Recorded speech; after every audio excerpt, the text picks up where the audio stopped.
Hello, future attorneys! Welcome to lecture number 4 of our last minute tip lecture series for the 2025 bar exam. This lecture will focus on frequently asked concepts and few cases in commercial law, which is part of the day 1 afternoon bar exam. So let's start. Let's first discuss the power of corporations, which is one of the most asked topics in the bar exams. In understanding corporate powers, let's start with the very basic first, the definition of a corporation.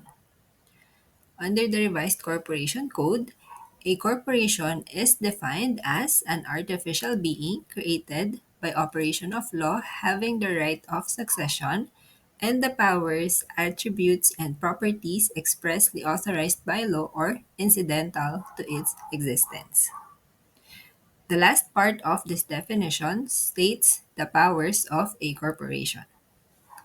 The powers of a corporation are those expressly authorized by law. These are the express powers of a corporation or incidental to its existence. These are the incidental powers of a corporation. But a corporation can also exercise implied powers. So let's recap.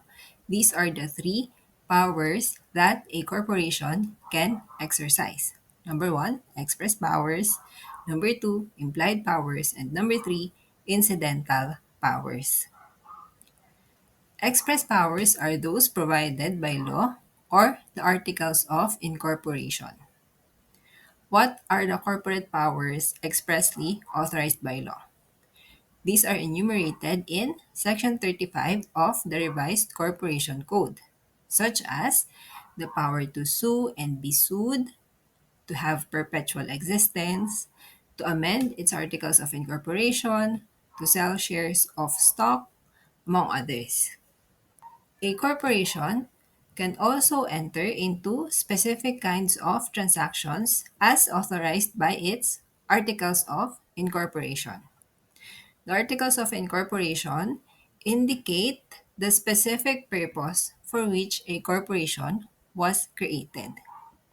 So a corporation can have a primary and a secondary purpose. The primary purpose of a corporation is its main business. It is the reason for the creation and the existence of the corporation.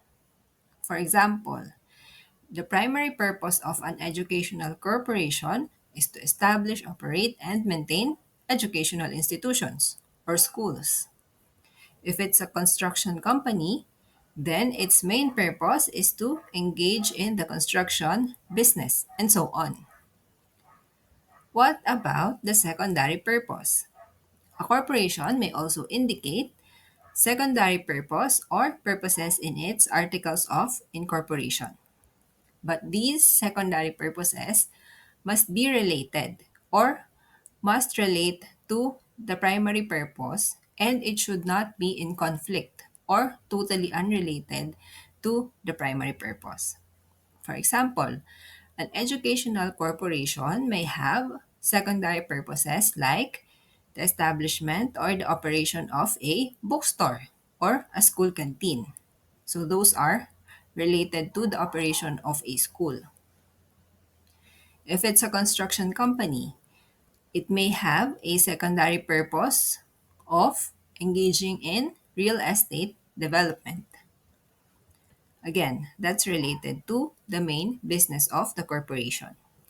If a corporation engaged in a business that is not stated as one of its purposes in its articles of incorporation, either primary or secondary, then that is considered an ultra vires act. And we'll discuss the ultra vires doctrine later on.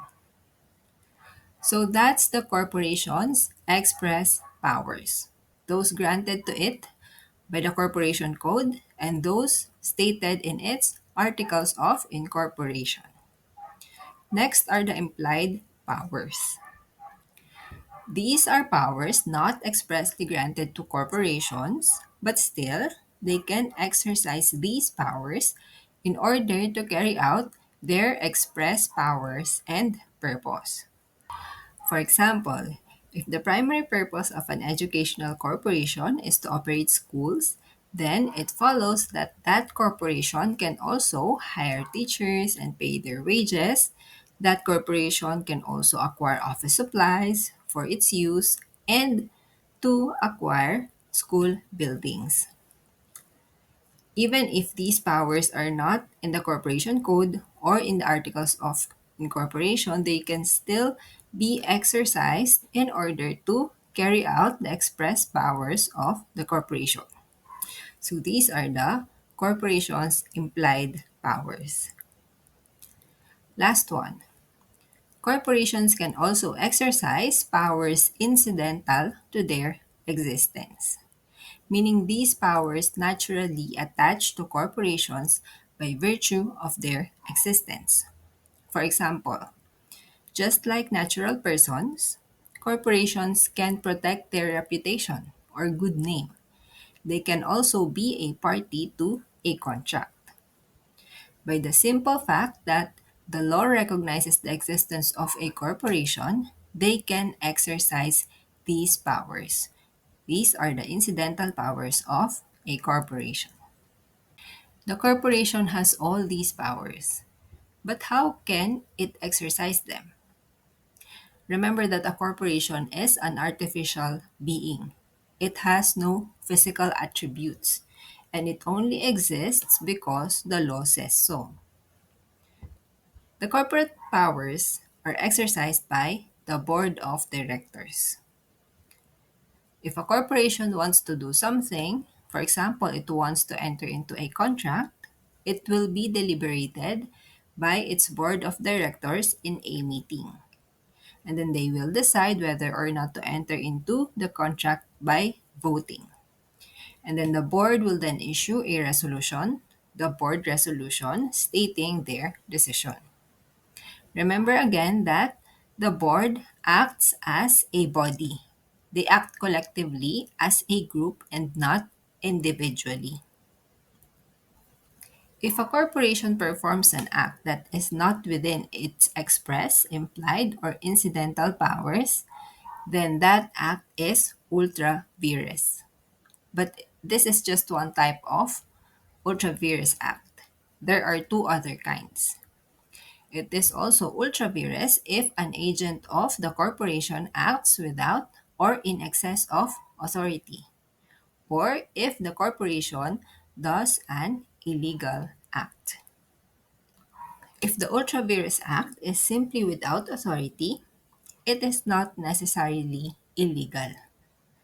But all illegal acts are necessarily ultra vires. Let's discuss each of these kinds. The first kind of ultra vires act is when a corporation acts outside its express, implied, or incidental powers. An example of this is when an educational corporation engages in mining or lending operations, or when a construction company operates a bank or even a restaurant. Again, these acts are not necessarily illegal. But what's the effect of an ultra vires act? Is it totally void? Under jurisprudence, if the act is merely beyond the corporation's authority, but it is not illegal per se, then it is not void. It is merely unenforceable. The act cannot be enforced until it is ratified. The second type of ultra vires acts is when corporate agents act without or in excess of their authority.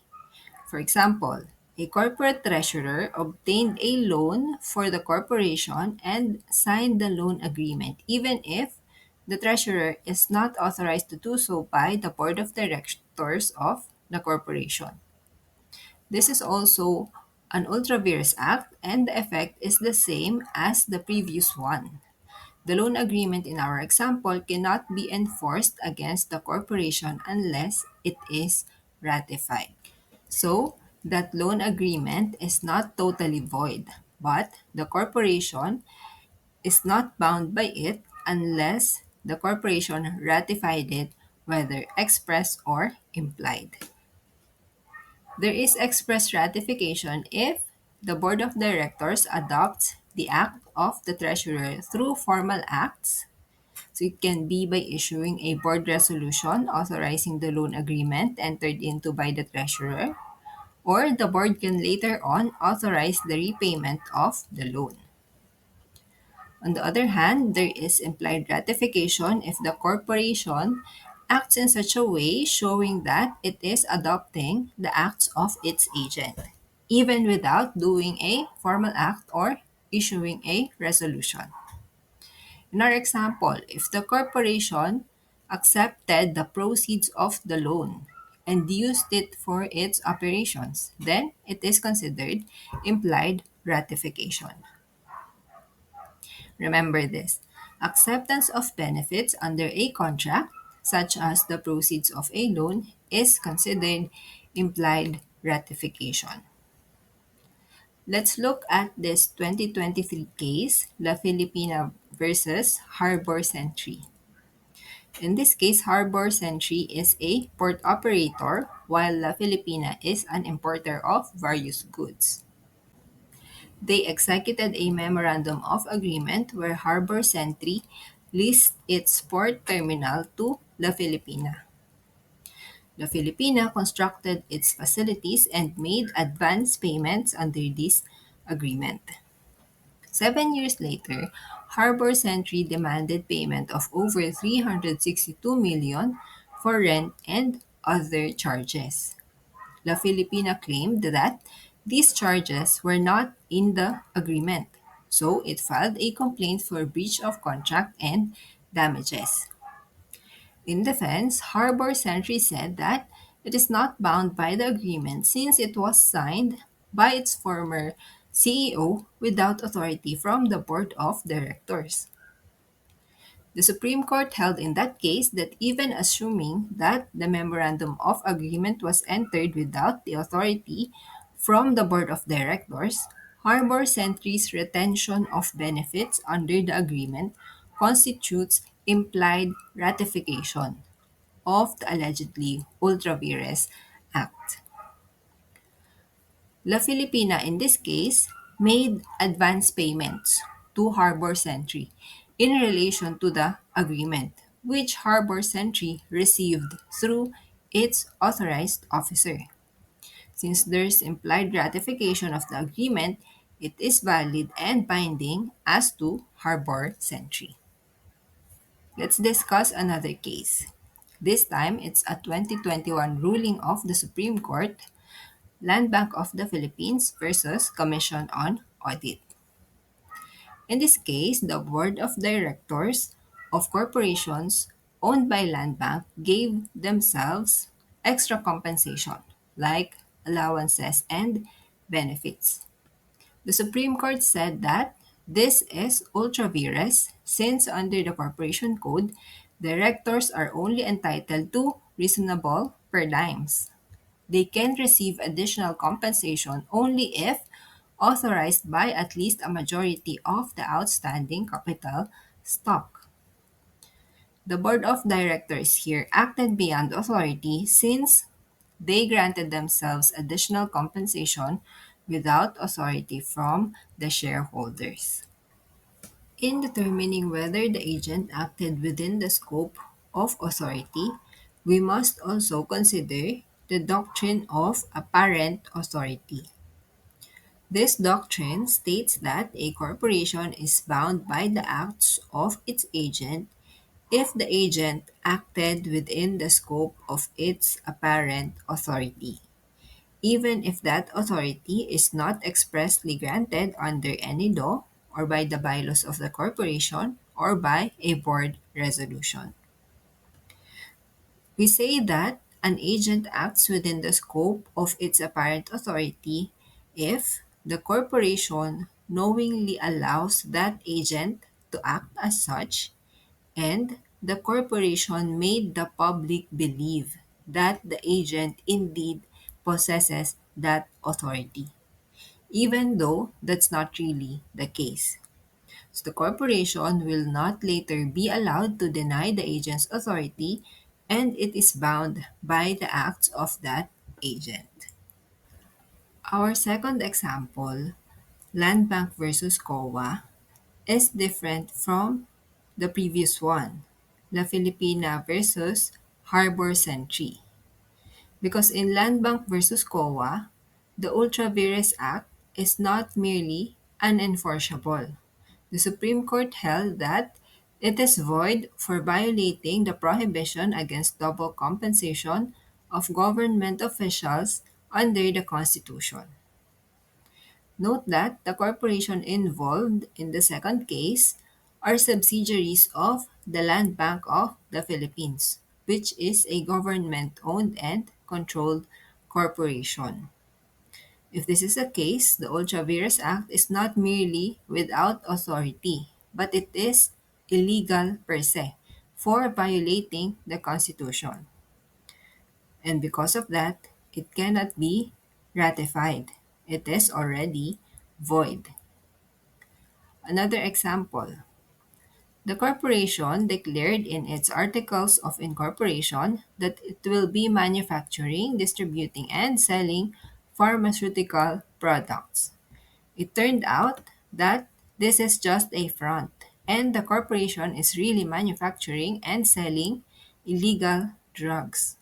All the illegal acts of that corporation are ultra vires, and these are not merely unenforceable, they are void.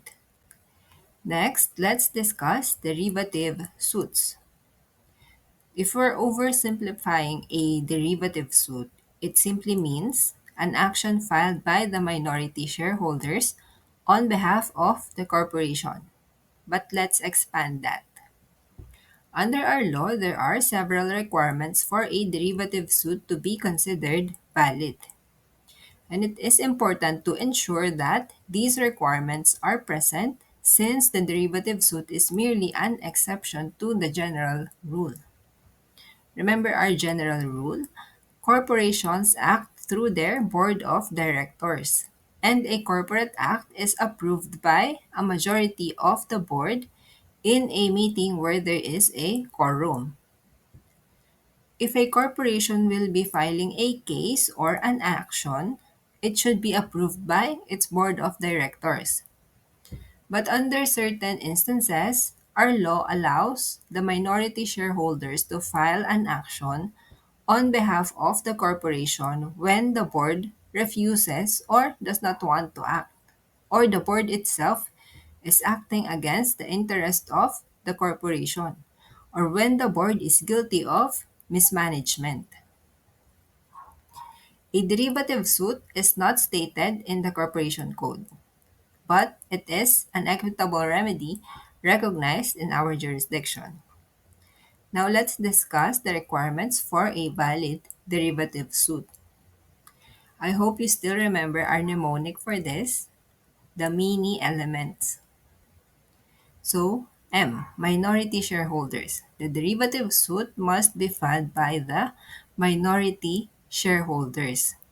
Because if it's the majority shareholders, their remedy is not to file a derivative suit, but to compel the board of directors to file the action. So when is the minority shareholder status required? The minority shareholder status is required at the time of the transaction complained of and at the time of the filing of the derivative suit. Letter E. Exhaustion of all remedies to vindicate the corporate right, either in the Articles of Incorporation, the bylaws, the laws, rules, and regulations. The derivative suit must allege all the efforts made to exhaust all remedies available. Letter A. Appraisal right is not available. Let's recall appraisal right. So, appraisal right is the shareholder's right under the law to withdraw its investment from the corporation if he does not agree with an important corporate action. So the shareholder can demand the corporation to pay the fair value of its shareholdings if it does not agree with the decision of the board of directors.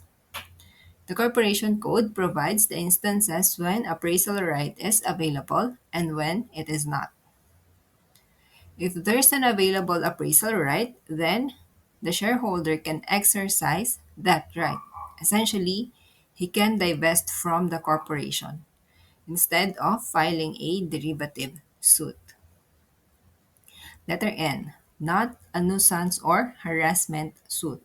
And letter I, in the name or on behalf of the corporation.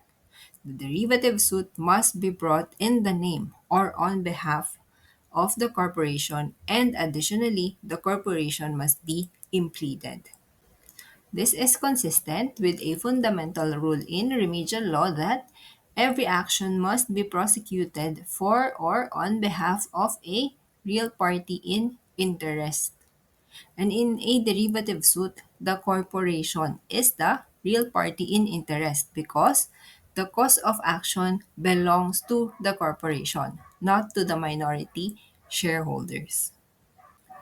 Let's take a 2022 case for example. The case of Metrobank versus Salazar Realty Corporation. In that case, Salazar Realty Corporation mortgaged some of its properties to Metrobank to secure a loan. This mortgage was later foreclosed by Metrobank. Several shareholders of Salazar filed an action to annul the mortgage and the foreclosure. Among others, they alleged that the remaining directors of the corporation have not taken any steps to vindicate the corporation's rights. The Supreme Court found in this case that it is indeed a derivative suit, but in the end, the suit was dismissed since the Supreme Court found that not all requirements were met.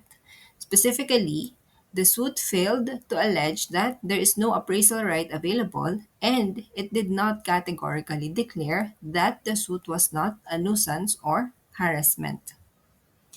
Although the suit is properly considered a derivative suit, it can still be dismissed if it fails to comply with the requirements. Now let's move on to an important topic in insurance law, the insurable interest. Insurable interest is one of the elements of an insurance contract. And the insurable interest describes the relationship between the beneficiary and the subject matter insured. A person has an insurable interest in something if he would either gain money or benefit if it is preserved or protected, or lose money if it is damaged, destroyed, or affected by the insured risk. The applicable rule in insurable interest depends on the kind of insurance or what is being insured. Is it health and life, or is it property insurance? In life and health insurance, under the insurance code, a person has insurable interest in the lives of the following persons, meaning that should these persons die or got sick, the other person will suffer. So the insurer can insure the lives of these persons. Of course, number one is his or her own life. Then, the life of his or her legitimate spouse. So, the paramour, the other man or woman, or the common law partner cannot be insured.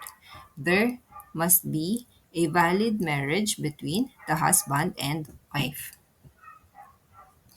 Next is the life of his children, whether legitimate or illegitimate. So the rule is different for children. Even if the child is a result of an adulterous affair, the parent still has an insurable interest over the life of his child. Next is any person upon whom he depends for support. Next, any person upon whom he has pecuniary interest. An example of this is the directors or executives of a corporation. Usually, corporations will insure their executives to protect itself from financial impact should the executive die or get sick. And this is commonly known as the key person or key man insurance. A person also has insurable interest in the life of his debtor. Otherwise, he might not get paid. So, a person has insurable interest in the life of any person under a legal obligation to pay him money or to deliver property or services to him. And last, any person upon whose life any estate or interest vested in him depends. So, note what's missing: the parents. They are not mentioned. So, a child generally cannot insure the life or health of his parents and be the beneficiary of that insurance policy, unless the parent is the one upon whom he depends for support. So, the general rule is that the beneficiary must have insurable interest over the life of the insured. But there is an exception, and this is when a person takes an insurance on his own life. In that case, he can designate any beneficiary whether or not that beneficiary has insurable interest over his life. But there are exceptions to the exception. If a person insures his own life, he cannot designate the following as beneficiaries: those persons guilty of adultery or concubinage. And this disqualification applies even if there's no conviction. Persons guilty of the same criminal offense in consideration thereof, public officials, his wife, descendants, or ascendants by reason of his office. So these three are also the persons disqualified to receive donations under Article 739 of the new Civil Code. So when must insurable interest be present? So in life and health insurance, the insurable interest must exist at the time the insurance takes effect, but not necessarily thereafter. So even if during the term of the insurance the beneficiary lost insurable interest over the life of the insured, maybe because of the change in their relationship, the policy remains valid. And the beneficiary is still entitled to receive the proceeds of the insurance in case the insured dies or got sick. For example, if a corporation insured its CEO, even if later on the CEO resigns or retires, the policy remains valid. If the CEO dies during the term of the policy, even though it is no longer employed by the corporation can still collect the insurance proceeds. Now let's discuss insurable interest in property.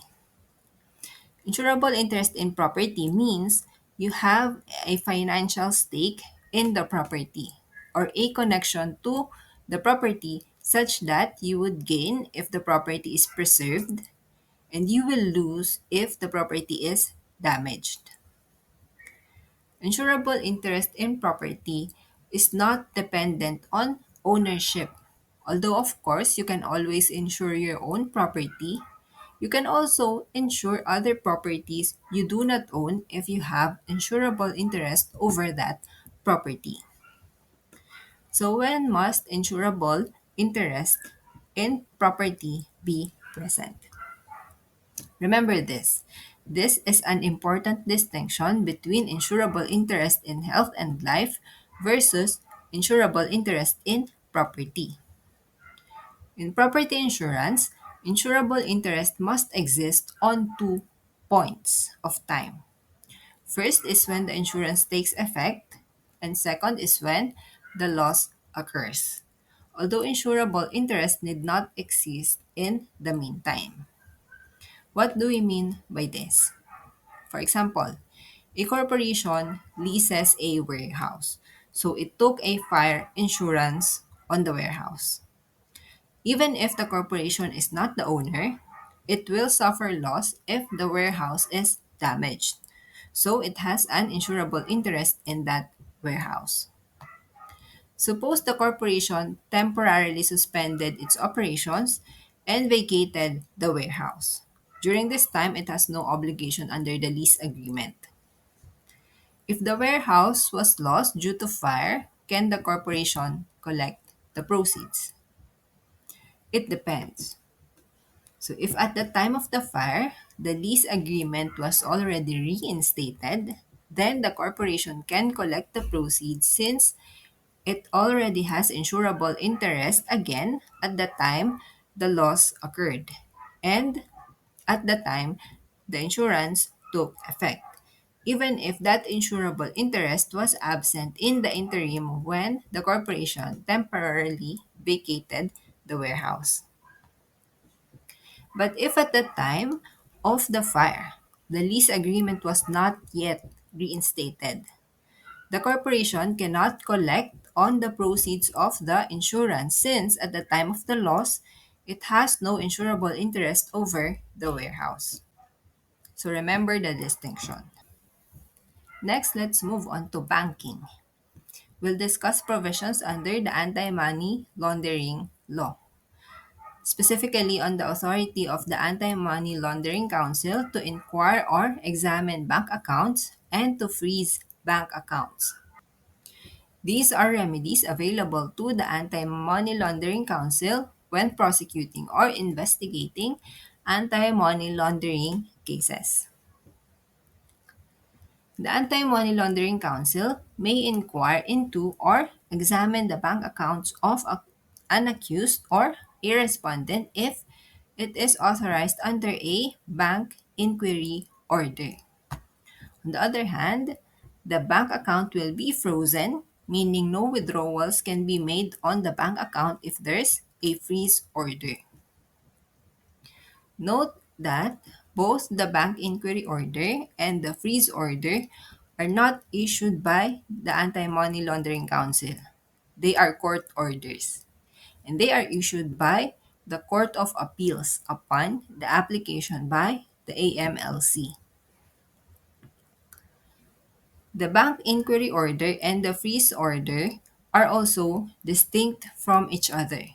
So the freeze order does not authorize the AMLC to examine the bank account and vice versa. The bank inquiry order does not authorize the AMLC to prevent withdrawals from that account. Although the AMLC can apply for both order at the same time, it is not required that a bank inquiry order be secured first before applying for a freeze order and vice versa. First, the bank inquiry order. The Anti-Money Laundering Council cannot examine the bank accounts of an accused or respondent without a bank inquiry order. Remember that we have a law on the secrecy of bank deposits. So unless there's a court order in the form of a bank inquiry order, the secrecy remains. And the Court of Appeals will issue this bank inquiry order if it finds that there's a probable cause that the bank accounts relate to unlawful activity.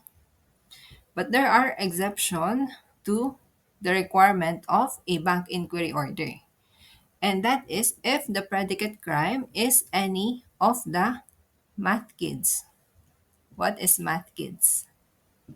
So if the predicate crime is murder, destructive arson, terrorism or conspiracy to commit terrorism, hijacking, kidnapping for ransom, drugs cases or violations of the Comprehensive Dangerous Drugs Act, and similar offenses.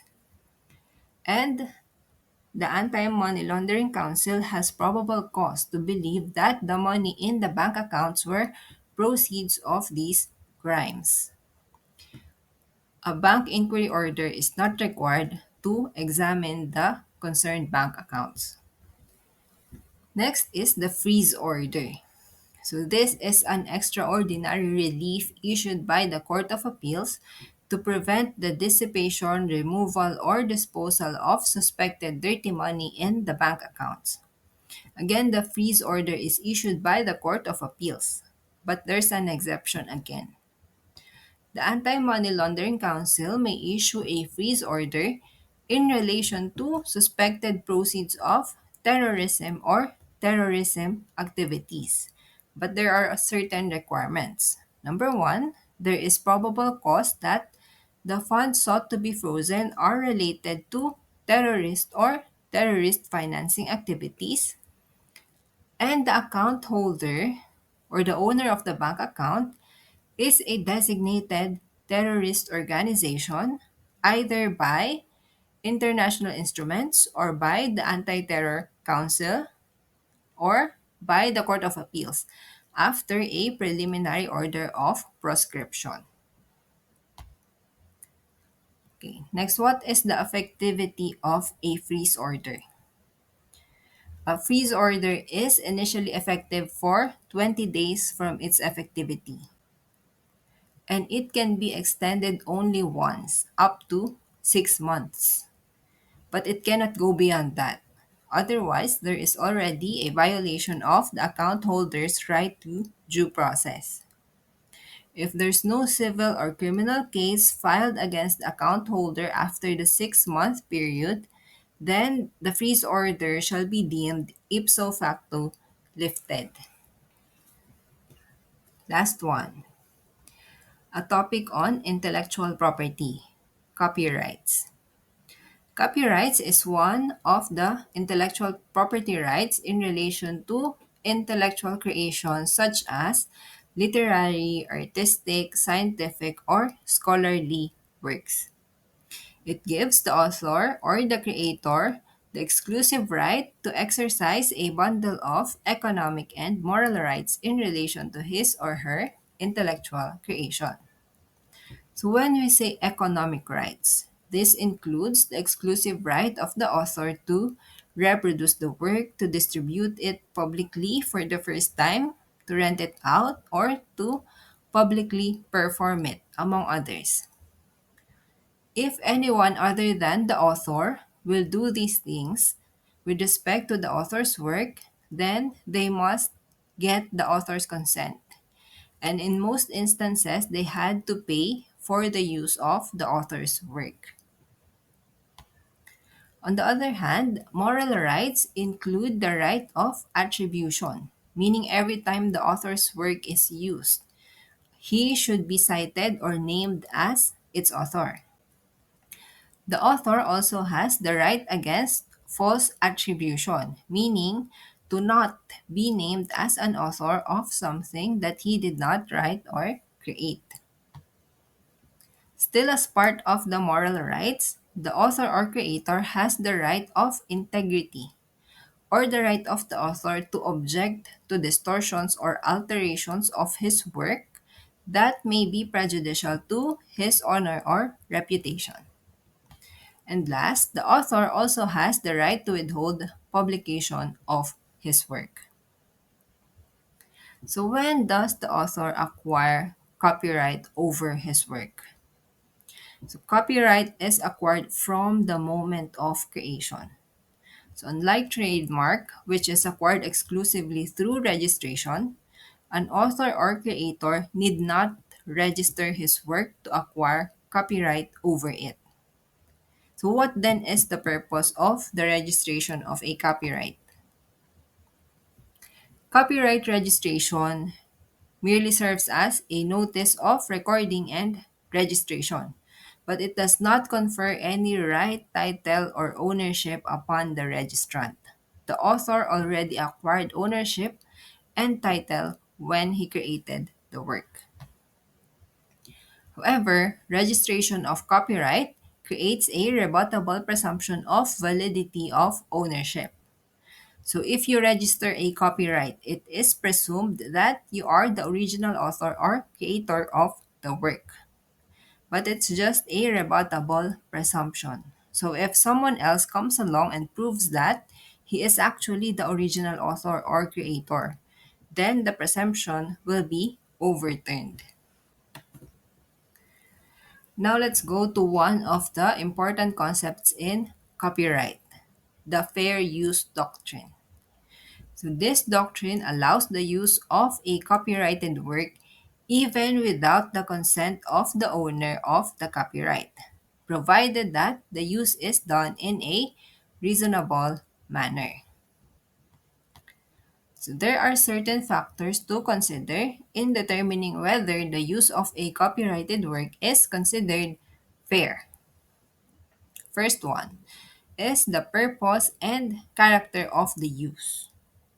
So if the work is used for purposes such as criticism and comment, news reporting, teaching, scholarship or research, and similar purposes. And if the use is non commercial, then it strengthens the claim that the usage of the work is fair. Next, the nature of the work. So, the use of factual works like scientific or scholarly articles is likely to be considered fair as compared to the use of creative works. Next, the amount and substantiality of the portion used in relation to the copyrighted work as a whole. So, is it just a page or is it 75% of the book copied? So, the smaller the used portion is, the more the use is likely to be considered as fair. And last, the effect of the use on the potential market for or on the value of the copyrighted work. So if the use is not likely to affect the work's market or its sales or its value again, it's likely that the use will be considered as fair. Okay, we're done. Thank you for listening, future attorneys. I hope this lecture helped you review some of the important commercial law concepts for your day 1 exam. Good luck and see you in the next lecture.